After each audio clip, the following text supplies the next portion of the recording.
ঈশ্বর স্বরূপ আমার বাবা মায়েরা এবং তোমাদের সবাইকে আমার ভালোবাসা জানাচ্ছি। আর তোমাদের ঈশ্বর স্বরূপ বাবা মা বললাম এই কারণে, ঈশ্বর স্বরূপ ঈশ্বর মানে যিনি শুধু এই সৌরজগতে এই পৃথিবীতে না, এই বিশ্ব ব্রহ্মাণ্ডে যিনি একইভাবে বিরাজ করছেন, এরম একটা কিছু, যে কিছুটার কোনো নাম নেই, নাম রূপ এ সমস্ত অতীত। তবে এই যে সমস্ত রূপ আমাদের, এই সব রূপগুলো তারই রূপ, কারণ সেটাই একমাত্র বিশ্ব ব্রহ্মাণ্ডে আছে। এটাই আমাদের ঋষিরা, সেই বেদের ঋষিরা আমাদের বলেছে, যারা সত্যদর্শী তারা বলেছে। তো সেই কারণে তোমাদের প্রথমেই আমি ঈশ্বর স্বরূপ বাবা মা বললাম। আর যেহেতু আমি এই শিলিগুড়িতে, এখন আমি বোধহয় অনেক বছর আগে এসেছিলাম, মাঝে আসিনি, এখন 1-1.5 মাস 2 মাস অন্তর আমি এখানে আসবো। এখানে একটা সেন্টার হয়েছে, সেখানে আসবো। আর আমার আসার উদ্দেশ্য কি? উদ্দেশ্য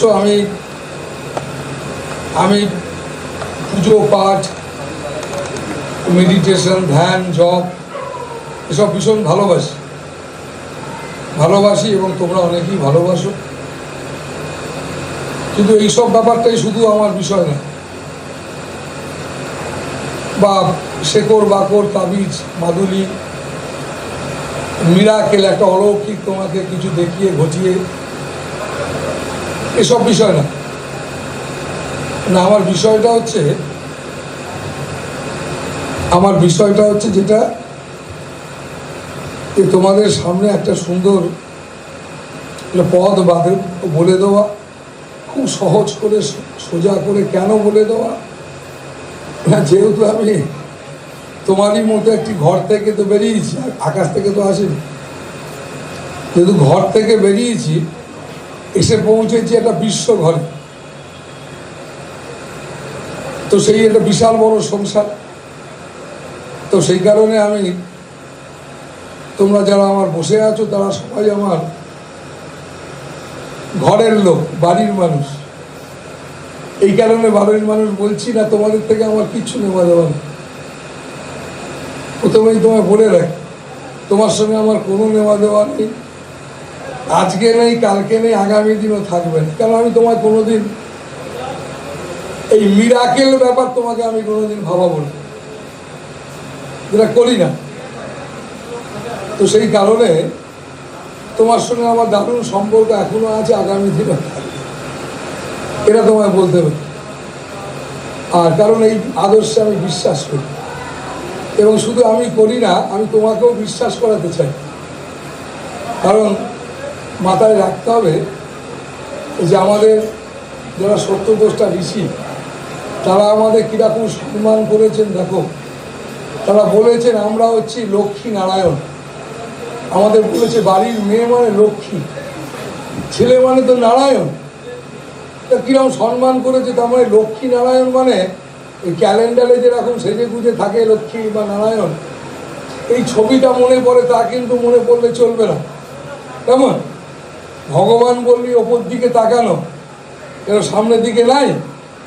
এই যে আমরা অভ্যাস করে ফেলেছি, কেমন এমন কিছু যদি অভ্যাস করে বলি, ভগবান বললি আকাশের দিকে তাকানো, ভগবান বললি সামনের দিকে তো আছি, সব জায়গাতেই আছি। তার মানে আমাদের এই যে কিছু কিছু জিনিসে আমরা অভ্যস্ত হয়ে পড়েছি। কারণ অভ্যস্ত হয়ে পড়েছি কেন না, ভগবান বলতে গেলে যেন আমাদেরকে বাদ দিয়ে আলাদা কিছু। যদি আমাদেরকে বাদ দিয়ে যদি আলাদা কিছু হয়, সে তো আমাদের দুঃখ বুঝবে না। কি করে বুঝবে? তুমি কার্য হাসছো, কত দুঃখী, কত আনন্দ, সব কিছু এই যে আমরা ভোগ করছি, তিনি তো বুঝবেন না। তার মানে ভগবানকে আমরা আমাদের থেকে বাদ দিয়ে তাকে ভাবা চলবে না। তো আমাদেরকে ধরে তাকে ভাবতে হবে। তো আমাদেরকে ধরে ভাববার জন্যে, তার জন্য দেখবে মহাত্মারা, এই দেখবে গোপাল ঠাকুর, এই যে বাড়িতে তোমার আমি প্রচুর মাকে দেখতে পাই এয়ারপোর্টে বা আমার আশ্রমেতেও যায়, সব গোপাল ঠাকুর ভ্যানিটি ব্যাগে, ছোট ছোট ব্যাগের মধ্যে গোপাল ঠাকুর। চেন খোলা কেন রে? না বাবা গোপাল ঠাকুর আছে, মানে চেন আটকে দিলে যদি দম আটকে যায়, তার মানে কি? মানে এইরকম সব ভাবনা, বেশ সুন্দর ভাবনা। তার মানে কি?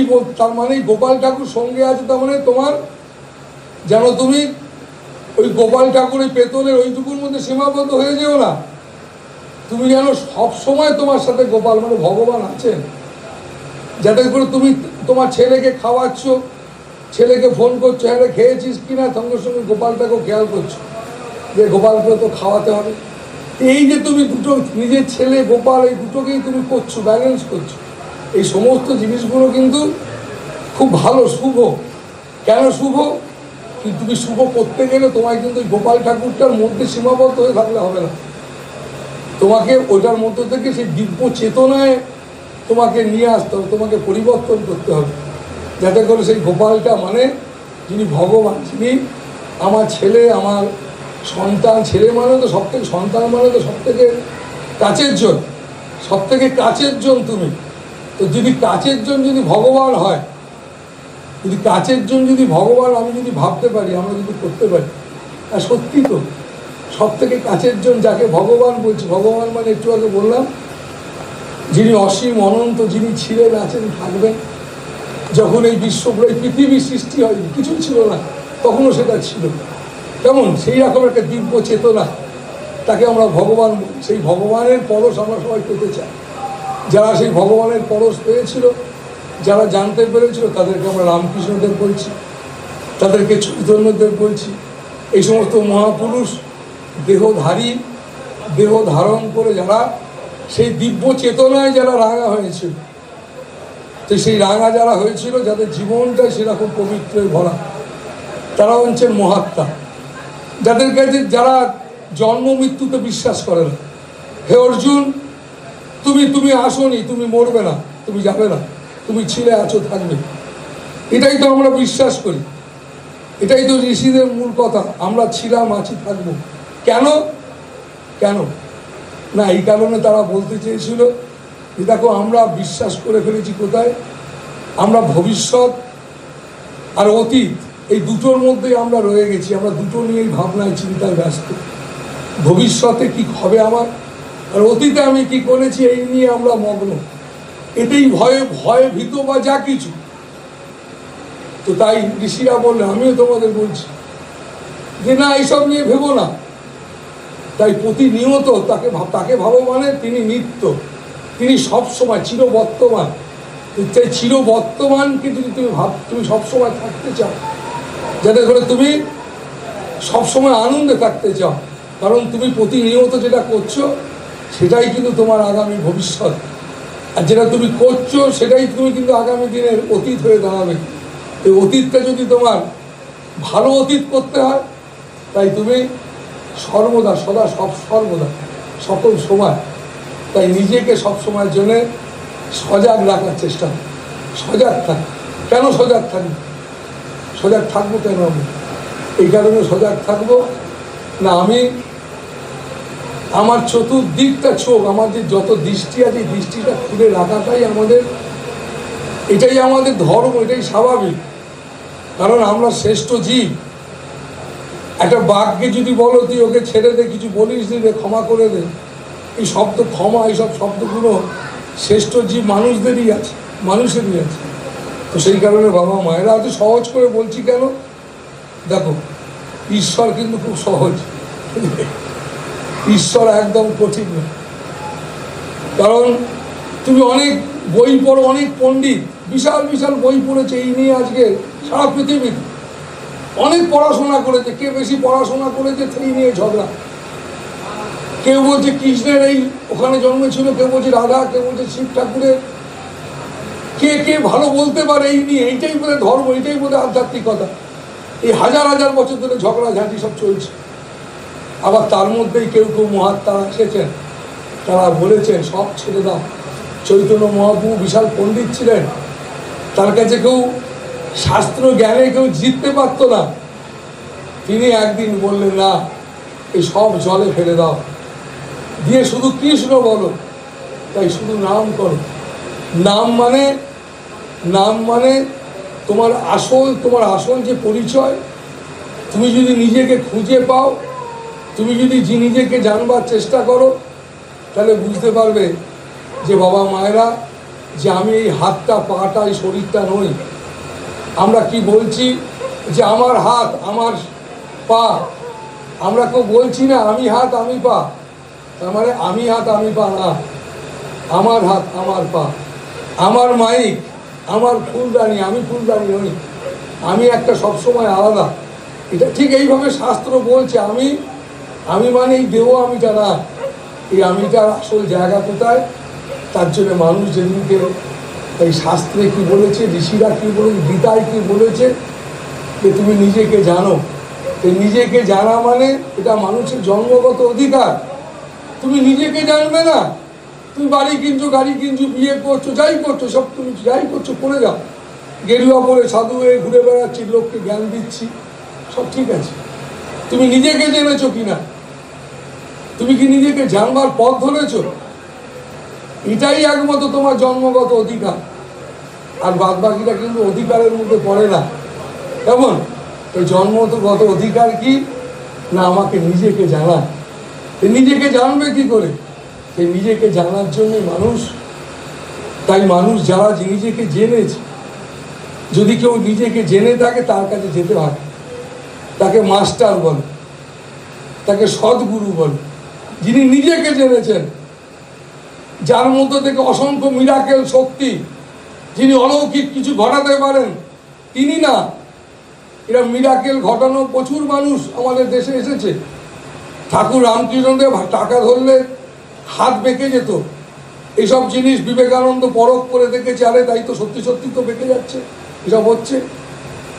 তার জন্য রামকৃষ্ণদেবকে বিবেকানন্দ মহাপুরুষ গুরুদেব বলে মেনে নিয়েছে তা কিন্তু না। কারণ আমি কিন্তু প্রচুর সাধু বাচ্চা থেকে ঘুরছি, তো আমিও তো সাধু সন্ন্যাসী দেখছি ছোটবেলা থেকে। তো দেখতে দেখতে আমিও কিন্তু প্রচুর সাধু সন্ন্যাসী দেখেছি যারা টাকা ছুলে হাত বেঁকে যায়। তারা সবাই কিন্তু রামকৃষ্ণদেব নয়।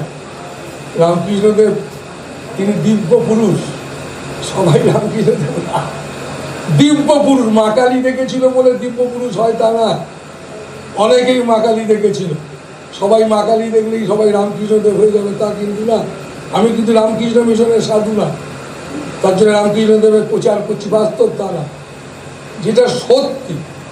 দেখো আমি কেদারনাথ যাচ্ছি, কেদারনাথের কাছ থেকে কিচ্ছু চাইতে যাচ্ছি না, কিচ্ছু ওর থেকে কিচ্ছু চাওয়া পাওয়া নেই। কেন? তিনি আমায় ভরিয়ে দিয়েছে, তিনি তোমাকেও ভরিয়ে দিয়েছেন। তুমি বিশ্বাস করো না আমি করি, তুমি বিশ্বাস করো না আমি করি। তো কিন্তু যেহেতু সেই জন্য তোমাকে বলছি বাবা মায়েরা, তাই তাকে সদ্গুরু বলে, যিনি নিজেকে জেনেছেন, যিনি তোমাকে বলতে পারেন, যার পাল্লায় পড়লে, যার সঙ্গ করলে অন্ততপক্ষে নিজেকে জানার একটা ইচ্ছে জানি, যে আমি নিজেকে জানতে চাই। তাই নিজেকে জানতে চাই, একটা ইচ্ছে জানি। যদি বলো যে নিজেকে জানবার ইচ্ছে জাগে, লাভ কি? যে মানুষ নিজেকে জানবার জন্য চেষ্টা করে, তার জীবনে সব থেকে, মানুষের জীবনে ভালো থাকার সব থেকে লাভ কি জানো? আত্মবিশ্বাস। বুঝলে? তোমার যদি আত্মবিশ্বাস না থাকে, তুমি ভালো থাকবে কি করে? তুমি নিজেকেই বিশ্বাস করো না, ভালো থাকবে কি করে? তুমি বলছো মা কালীকে বিশ্বাস করি, একদম মা কালীকে বিশ্বাস করো। আমি তো দিনরাত দেখছি, আমি তো বিভিন্ন জায়গায় যাই, এই বিভিন্ন কি বলে জ্যোতির্লিঙ্গ যাই, লক্ষ লক্ষ মানুষ ভিড় করে ছুটেছে। ভেবেছো এরা শিবজিকে বিশ্বাস করে? একদম করে। যে শিবকে বিশ্বাস করে, যে শিবকে বিশ্বাস করে, তাকে অনেক মানুষ বিশ্বাস করে। সে অনেক মানুষের মধ্যে আনন্দ দিতে পারে। কেমন? বিশ্বাস করা মানে শেষ নিঃশ্বাস। বিশ্বাস মানে অটুট বিশ্বাস, যে বিশ্বাসটা দুনিয়া চলে গেলেও আমি তোমাকেই ভালোবাসি। কেমন? তাই আমাদের বেদের ঋষিরা বলেছে, কৈবল্য মুক্তির কথা বলেছে। কৈবল্য মুক্তি মানে কি জানো? কেবল তোমাকে চাই, কেবল তোমায় চাই, কৈবল্য মুক্তি বলে বেদের একটা শব্দ আছে, সে কেবল তোমাকে চাই, তোমাকে ভালোবাসি। তোমায় চাই মানে তোমাকেই ভালোবাসি, আর কিচ্ছু চাই না। রাধা কৃষ্ণকে এইভাবে ভালোবাসত, কৃষ্ণ রাধাকে ভালোবাসত। একটা পাখি যদি উড়ে যেত, কৃষ্ণের মধ্যে নুপুরে ধ্বনি বেজে উঠত। গাছের পাতা কষে গেলে আওয়াজ পেত, রাধা মনে করতো বোধহয় এই সেই কৃষ্ণর বাঁশি বাজছে। তার ভেতর, তার মানে বাজে বাইরে ছিল না, সে আওয়াজটা ভেতরে ছিল। তো তাই বাবা মায়েরা বাঁশি, রাধা কৃষ্ণ কি ব্যাপার জানো, সেম একটা বাঁশি, একটা কাঠের বাঁশি। সেই বাঁশিটার মধ্যে দুটো সুর আছে, একটা বাঁশি আছে আর সেই বাঁশিটার মধ্যে সুর আছে। তাই বাঁশি এবং সুর দুটো মিলিয়ে একটা, তাই তার নাম রাধা কৃষ্ণ। কেমন দুটো মিলিয়ে যেটা একে পরিণত হয় তার নাম পরমাত্মা। জীবাত্মা এবং পরমাত্মা, তুমি এবং সেই অসীম অনন্ত, যাকে আমরা ভুলে গেছি, যেটা আমাদের আসল পরিচয়, যেটাকে জানি না।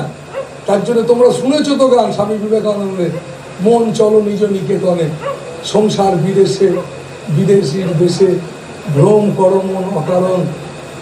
কেমন, তো স্বামীজির সেই লেখা গান তোমরা তো শুনেছো। তো সেখানে স্বামীজি বলছেন, গিরিশ ঘোষের লেখা গান স্বামীজি গেয়েছেন। তো রামকৃষ্ণদেবের কাছে কি বলেছেন, সাধু সঙ্গ নামে আছে পান্ত ধাম, ক্লান্ত হলে তথায় করিও বিশ্রাম,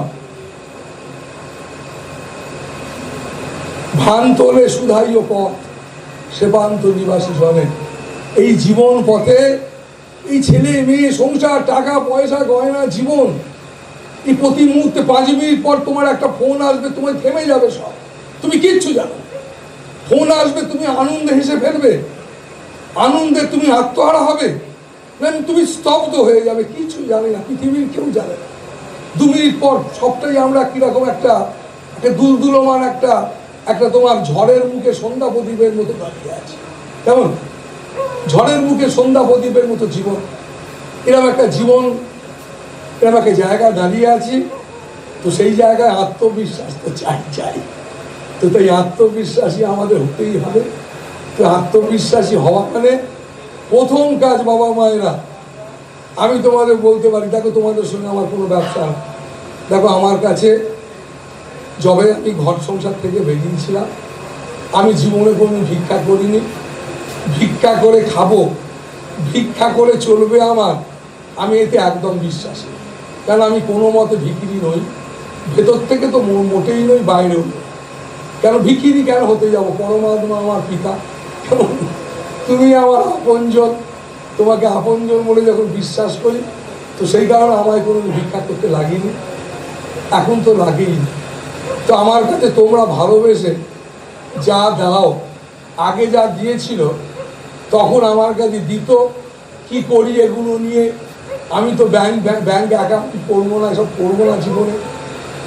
তখন কি করতাম, বললো বাবা আমার ঘরের চালটা উড়ে গেছে, যা 20,000 টাকা নিয়ে যা। বাবা আমার মেয়ের বিয়ে দিয়ে যা, 20,000 টাকা পরে দিয়ে দিতাম। তারপরে 2 দিন 3 দিন পরে শুনতে পেতাম যে এর বাড়ির চাল উড়ে যায়নি, মেয়ের বিয়েও দেয়নি, তোমার থেকে মিছিমিছি নিয়ে চলে গেছে বাবা। এইভাবে 2-3 বছর চললো, বুঝলে। তারপরে নিজে মেয়ের বিয়ে দেওয়ার জন্য এমনিতেই সাধু সন্ন্যাসী যারা ফকির মানুষ, আমাদেরও তো একটা তোমরা যেমন সংসারী মানুষ, তোমাদের সবার একটা ল আছে, একটা পেন আছে। সংসারী মানুষ তুমি, তোমার জন্য নিয়ম আছে, তুমি তোমার ছেলে মেয়ে বড় করছো, ভালো থাকবে, ঠিক সাধু সন্ন্যাসীদের জন্য আছে। তো তখন বিয়ে দিতে দূরে দাঁড়া বসে থাকতাম গাড়িতে, মেয়ের বিয়ে দেবো, একবারে কাপড় চোপড় থেকে, সোনা দানা থেকে, মাছ ডাল তরকারি থেকে লোক দিয়ে জড়ো করে, এও দেখলাম চলে, তো সময় দেওয়া যাবে না। তারপরে ট্রাস্টি তৈরি করলাম। কেন ট্রাস্টি করলাম জানো, শুধু তোমার কাছে আসবো বলে, এলে তুমি আমায় দিলে আমি প্রথম নিতাম না, আমি দীক্ষা দিতাম, দিয়ে আমাকে যারা চাল ডাল টাকা চাপড় এই কাপড় এইসব দিত, ফল টল মূল এসব দিত, আমি দেখা মানুষ, ফকির মানুষ, আমাকে দিত। আমি বললাম দেখ আমি নিতে পারবো না বাবু, প্রথমত আমি নিয়ে যেতে পারবো না, দ্বিতীয়ত আমার খাবার লোক নাই, তৃতীয়ত তুই বাবু নিয়ে সবাইকে দিয়ে দে। আমাকে প্রচুর লোক দীক্ষা নিতে এসে খুব দুঃখ পেত, প্রচুর লোক কাঁদত। তখন আমি বলতাম, বলো বাবা তাহলে কি দিতে পারি তোমাকে, বলো তুমি কি, আমি কি দিতে পারি। সত্যি তো দিতে তো চাই। সে আমাকে যে দীক্ষা নিল, কি দিতে চাইছে বাবা, আমি দিতে চাই। দেখ তোর একটাই দেবার আছে, মন দেবার আছে, কিন্তু তুই সেটাও দিতে পারবি না। কেন দিতে পারবি না? সেটাও তুই বেছে দিয়েছিস রে। সেটাও তুমি একদম সর্ষের পুডলি খোলার মতো ছড়িয়ে গেছে। তোমার ছেলেতে, তোমার মেয়েতে, টাকাতে, ব্যবসাতে, চাকরিতে 30 বছর আগে কি করেছিলে, এ সবেতে তোমার মন একবারে ছড়িয়ে গেছে, একবারে তোমার সর্ষের পুডলি খোলার মতো ছড়িয়ে গেছে। তাই তুমি বড় দুর্বল। তুমি ছড়িয়ে যাও, তুমি দুর্বল তো হবেই। তাই আমি তোমায় বলবো, তুমি যে ছড়িয়ে গেছো একটু ভাবো। ফালতু অনেক জিনিসে ছড়িয়ে পড়েছো, এই ফালতুগুলোকে বাদ দাও। বাদ দেবে কি করে? তার জন্য যত পারো নাম করো, কেমন পরমাত্মাকে ডাকো। নয় যাকে তোমার ভালো লাগে তাকে স্মরণ করো, কাজ করো, স্মরণ করো। কেন করবে না? যাতে তুমি এই যে তুমি দেখবে মনে মনে এটা ভাবছো, টেনশন করছো, মানে কি ভাবছো, যত তুমি মনে মনে কথা বলা বন্ধ করবে। এই মনে মনে কথা বলা কাদের বন্ধ হয় জানো? তাদেরই বন্ধ হয় যারা সেখানে পৌঁছে গেছে, যাদের মন নেই আর। তাদের কি বলা হয় বলো তো? যারা নির্বাণ লাভ, বুদ্ধ বলছে নির্বাণ, কেমন? আর আমাদের সনাতন ধর্মের ঋষিরা বলছে নির্বিকল্প, মানে তোমার মন আর নাই।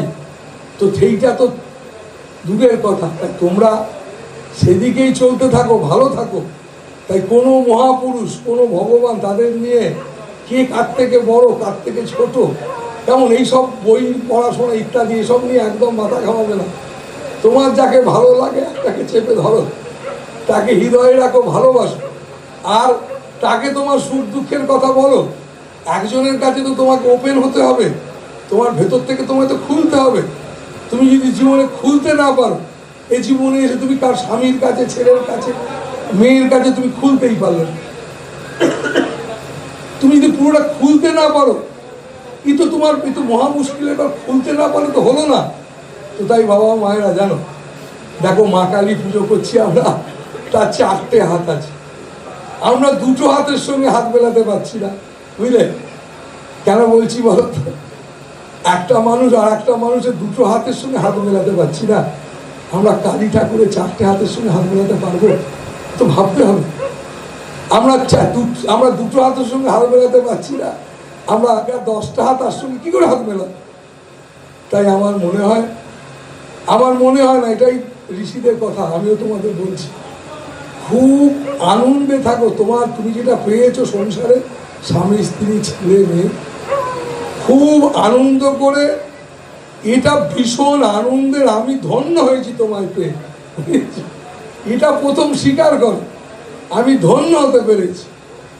মনের ভেতর থেকে ভেঙে দাও, সরিয়ে দাও সব, আর সব ফালতু জানবে, যা তুমি মনে ঢুকিয়ে রেখেছো একদম ফালতু। কেন ফালতু? না তোমায় কষ্ট দিচ্ছে মনের মধ্যে, যে তোমায় কষ্ট দেয় কেন তুমি ঢুকিয়ে রাখো? এটা মনের মধ্যে ঠিক করো যে পরমাত্মা আমাকে, তুমি অন্তত পক্ষে নিজে বসো। তাই তোমরা বাবা মায়েরা সুযোগ পেলে জানো, সাধু মহাত্মাদের কাছে যাবে, গিয়ে বসে শুনবে।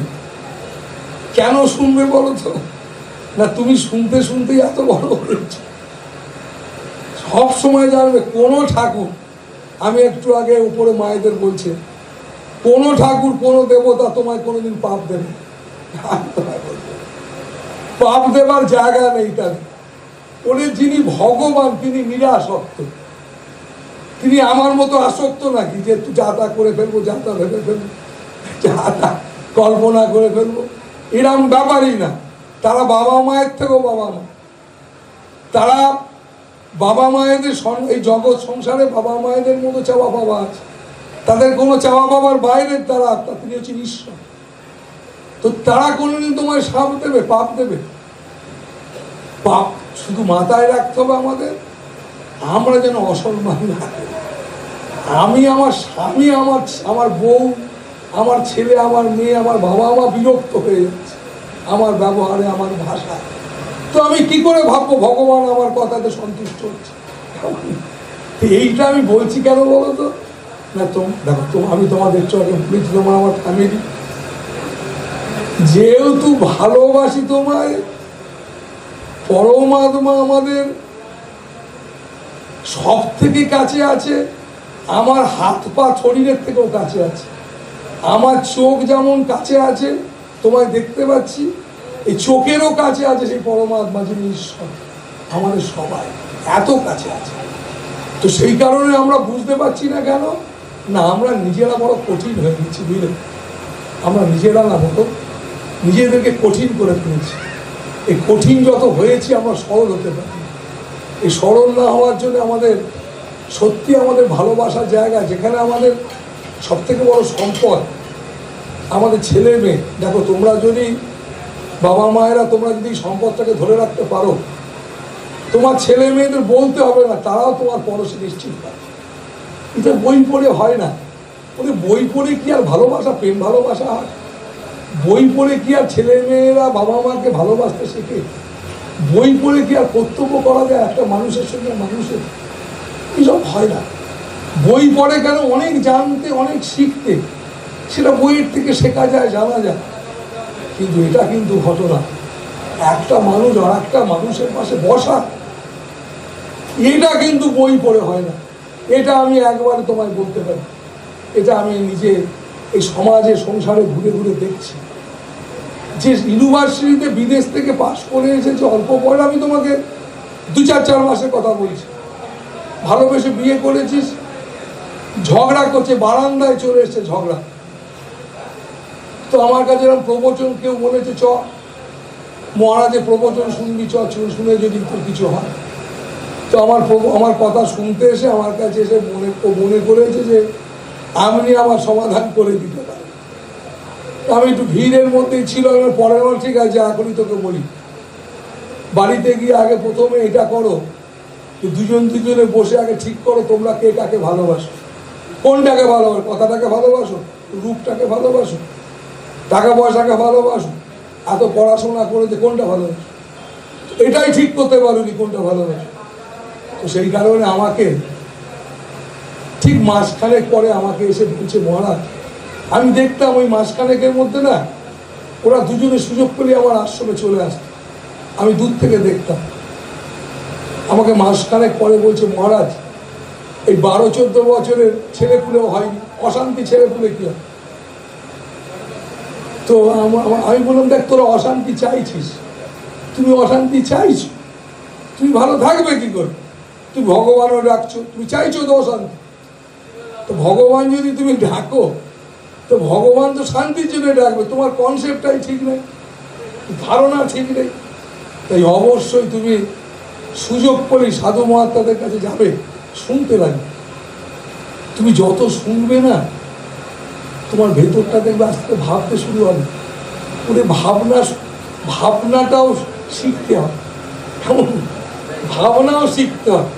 বাচ্চা ছেলেরা যখন ঘুড়ি ওড়ায়, তখন দেখবে হাওয়া না থাকলে বাচ্চারা ঘুড়ি নিয়ে ফাঁকা মাঠে দৌড়তে হাওয়া লেগে যায়, তখন দাঁড়িয়ে দাঁড়িয়ে ওড়া। ঠিক তেমনি আমাদেরকে একটু চেষ্টা করতে হবে বাবা। আর এটা তোমাদের বলতে পারি, সাধু যদি তিনি হন, তিনি যদি সত্যি সাধু হন, সাধু যাকে বলে, সাধু মানে ভগবান, সাধু মানে মিরাকেল না, সাধু মানে একটা পবিত্র থেকে পবিত্রতম কিছু, একটা চেতনা, একটা দিব্য বোধ। সাধু মানে এই ব্যক্তিটা না, ওই বোধটা যদি কারোর মধ্যে দেখবে, ঠাকুর রামকৃষ্ণ বলেছেন, ওরে যেই রাম সেই কৃষ্ণ, একই দেহে রামকৃষ্ণ। মানে কি? বলে রামের মধ্যে যে বোধ ছিল, ওরে কৃষ্ণর মধ্যে যে বোধ ছিল, সেই বোধটাই খোলটার মধ্যে আছে। কেমন? ওই বোধ মানে বুদ্ধির বাইরে, সেই বোধ, যার বোধ হয় তিনি সেই পরম জ্ঞানী। মানে তিনি বুঝতে পারেন এই ছেলে মেয়ে সংসার, জগৎ সংসার, এ শুধু মধুময়, আনন্দের, দুঃখের না। তখন তার মধ্যে প্রেম ঝরে পড়ে, তো তাই বাবা মায়েরা, যে তোমাদের যেটা বলতে চাইছিলাম, সাধু যিনি সাধু তার কাছে তুমি যাও, তার সঙ্গ যদি করো, অটোমেটিক তুমি ভালো থাকবে। অনেক মানুষ বলে আমি সাধুর কাছে যাই, গিয়েছিলাম ওই সাধু বাবার কাছে গিয়ে আমার ভালো হয়েছে। আরে সাধু সঙ্গ করে তোমার ভালো হবে না? নিশ্চিত ভালো হবে। বলতে হবে কেন? দেখো আমি আমার আশ্রম যেখানে যেখানে আছে, বুঝলে, আমি ভয়ে বেরোই না ঘর থেকে। কেন ভয়ে বেরোই না? ভয়ে এই কারণে বেরোই না, যদি মানুষ জানতে পারে দেবানন্দ বাবা কাল সকালবেলা তিনি আশ্রমে বসবেন, মানে কয়েকশো না কয়েক হাজার মানুষ আসতে পারে, কিন্তু ওই যে আয়োজন, ওই যে গরমের মধ্যে সমস্ত কিছু, ওই জন্য লোক চাইতো। তো সেই কারণে এই মানুষগুলো কি ভেবেছো সবাই সাধু হতে আসছে? এত হাজার হাজার মানুষ আসছে তা না, সাধু সঙ্গ করতে এসছে। কেন বলো তো? ওই যে আমি বললাম, এই ঠাকুর রামকৃষ্ণদেবের কাছে যখন মানুষ যেত, উনি তো তাবিজ কবজ দিতেন না। এই স্বামীজির কাছে মানুষ যেত, উনি তো তাবিজ কবজ দিতেন না। এই চৈতন্যদেবের কাছে যেত মানুষ, শুধু বলতো নাম কর। ঠাকুরের কাছে যেত, শুধু মা মা বল, শুধু মাকে ভালোবাস, সংসারের কাজকর্ম কর, মাকে ভালোবাস, এটাই বলতেন। সবাইকে সম্মান কর, সবাইয়ের মধ্যে সেই তিনি আছেন ভাব। তো দেখো সবাই মানুষ যেত, তিনি তো তাবিজ কবজ এসব করতে দেন। কিন্তু মানুষ যেতেন, মানুষের আনন্দ হতো, মানুষের ভালো হতো। কেন? কেন জানো? যারা সব সময় পবিত্র চিন্তায় থাকে, সকল সময় মানুষের মঙ্গল হোক, মানুষের মঙ্গল হোক, এটাই যাদের জব, যাদের প্রতি শ্বাস প্রশ্বাস মানুষের কল্যাণের জন্য, তো তাদের পরশে, তাদের সঙ্গে, তাদের দৃষ্টিতে যো গুরু কৃপা করে কোটি পাপ কাটে পলছিনা মানে, এক পলকের মধ্যে সমস্ত তোমার সমস্যার সমাধান হতে পারে যদি মহাত্মার যদি কৃপা হয়। কৃপা মানে করে পাওয়া। এই করে পাওয়া ব্যাপারটা, এটা করে পেতে হয়। করা মানে বিশাল কিছু না, করা মানে কিছুই না, শুধু ভালোবাসা। তাই বিনা প্রেম সে নেই মিলে নন্দ লালা। তাই তুমি মেডিটেশনও যদি করতে চাও, ওই ভালোবাসা। তুমি ছেলে মেয়েকে ভালোবাসতে চাও, ভালোবাসা। স্বামী স্ত্রীর সংসারটাকে সুন্দর করতে চাও, ভালোবাসা। কিন্তু ভালোবাসাটা হয় না কেন? এই কারণে হয় না, ভালোবাসাটাই হয় না। কেন হয় না ভালোবাসাটা? এই কারণে হয় না, না ভালোবাসা মানে আর কিছু নয়। ভালোবাসা মানে একটা উদারতা। কিন্তু আমাদের এত সংকুচিত মন নাকি, তো সেই কারণে আমাদের সংযম নাই। তাই যে মানুষের মধ্যে সংযম আছে, যিনি সংযম করতে পারেন, সংযমী মানুষ, সে ভালোবাসতে পারে। আমরা একটা ছেলে বা একটা মেয়ে বন্ধু বেশি দিন, বা স্বামী স্ত্রী, বা সমস্ত জিনিসটা পবিত্র থেকে পবিত্রতর হয় না কেন? থাকে না। এই কারণে থাকে না, আমরা ওই চাওয়া পাওয়ার মধ্যে ফেঁসে যাই। আমরা নিজেকে সংযমী করতে রাখতে পারি না, কন্ট্রোল করতে পারি না। তো সেই কারণে বাবা মায়েরা আমরা অনেকখানি নিজেদেরকে ভালো করতে পারি। তো তাই আমাদের সব থেকে বড় পুজো হচ্ছে এটাই, সব থেকে বড় পুজো। আমি মানুষকে বলি, আমি মাঝখানে এই কিছুদিন আগে 10-15 দিন আগে আমি গিয়েছিলাম গঙ্গোত্রী। আমি কথাগুলো কেন বলছি জানো? দেখো আমি তোমার ঘরের ছেলে, আমি একবারে, তুমি যদি বলো আমি সন্ন্যাসী, আমি কালী ঠাকুর, শিব ঠাকুর, দুর্গা ঠাকুর, আমার আশ্রমে কোনো পুজো হয় না। আমি সব ঠাকুরকে সম্মান করি, তোমাকেও করছি। যদি বলো যে মহারাজ আপনি কি কেন করছি না, তোমার থেকে আমার কিচ্ছু নেওয়ার নেই, কালী ঠাকুরের থেকে কিচ্ছু নেওয়ার নেই। তিনি আমায় প্রচুর দিয়েছেন, তিনি আমায় ভরিয়ে দিয়েছেন, আমার কি নেব? তার কাছে প্রার্থনা করতে পারি, মা তুমি আমায় দিয়ে কিছু করিয়ে না, তোমার কর্ম কিছু করাও, আমি ধন্য হই, এটা বলতে পারি। তো আমি গিয়েছিলাম গঙ্গোত্রীর কাছে, গঙ্গোত্রীতে গিয়েছিলাম। সেখানে আমি ওই পাণ্ডব গুহায় গিয়েছি। গুহায় সেই সাধু সন্ন্যাসী যারা আছে, সেখানে গিয়ে শুনছি যে সাধুতে যারা ঘর সংসার ত্যাগ করেছে, তারা সবাই লড়াই করছে, বন্দুক দেখাচ্ছে ওই জায়গাটাকে দখল নেবার জন্য, ইত্যাদি ইত্যাদি। তখন আমার সঙ্গে আমার আশ্রমবাসী যারা গিয়েছিল, তাদেরকে আমি বলছিলাম, দেখ আমরা গঙ্গাসাগর থেকে এসেছি, একদম সমুদ্র থেকে, এই হিমালয় এসে দেখতে পাচ্ছি সেই অশান্তি, সেই দুঃখ, সেই লাঠালাঠি, সেই মারামারি।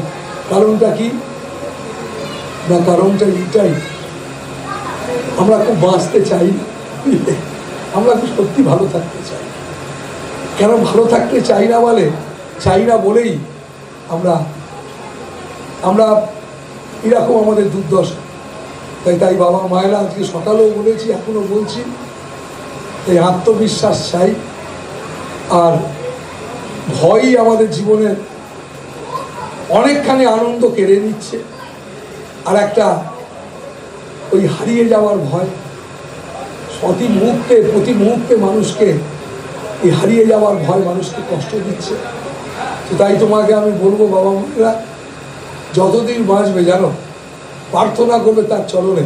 তুমি যাকে ভালোবাসো তাকে কাছে একটাই প্রার্থনা করে, প্রভু আমি যেন তোমাকে ভালোবাসতে পারি, আমি ভালোবাসতে যেন পারি। আর বাই চান্স যদি আমার কোনো ঘাটতি ঘটে, তুমি যেন আমাকে ছেড়ো না, নাকি তুমি যেন আমাকে ছেড়ো না। এরকম একটা গভীর একটা ভালোবাসা তোমার ভেতরে রাখো। তোমার ভেতরে তো অনেক কথাই আছে। তোমার যেমন এই শরীরের যেমন একটা পেট আছে, তোমারও তো আর একটা মনেরও পেট আছে। সেই মনের পেটেতে তুমি এরকম একটা ভালোবাসা রেখো যে প্রভু আমি তোমায় শুধু ভালোবাসতে চাই, আর সত্যি কিচ্ছু চাই না। কেন স্বার্থপর তুমি হচ্ছ না, স্বার্থপর হতে পারবে না। আমি মানুষকে স্বার্থপর বলে দেখেছি, প্রতিনিয়ত শুনছি। কারণ আমার সঙ্গে ব্যক্তিগতভাবে তোমার সঙ্গে কোনো স্বার্থপরের সম্পর্ক নেই। আমার এই এত বছর জীবনে আমার সঙ্গে কেউ কোনোদিন স্বার্থপরহীনতার কাজ করেনি, আগামী দিনও করবে না। কেন করবে না? আমার তোমার সঙ্গে কিচ্ছু নেওয়া দেওয়া নেই, তোমার সঙ্গে শুধু ভালোবাসা আছে। তাই তোমাকে আমি এটা বলতে পারি বাবা মায়েরা, যতদিন বাঁচবে জানো যে শুধু আনন্দকে চাও আর প্রার্থনা রাখবে, আমি তোমার ভালোবাসতে চাই, ভালোবাসতে চাই। এটা তোমার জীবনের একটা ভীষণ গুরুত্বপূর্ণ হোক।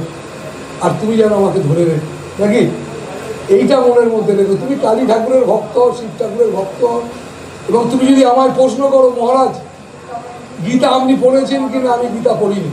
আমি সত্যি তোমায় বলছি, মহাভারত কোনো শাস্ত্র আমি একদম পড়িনি।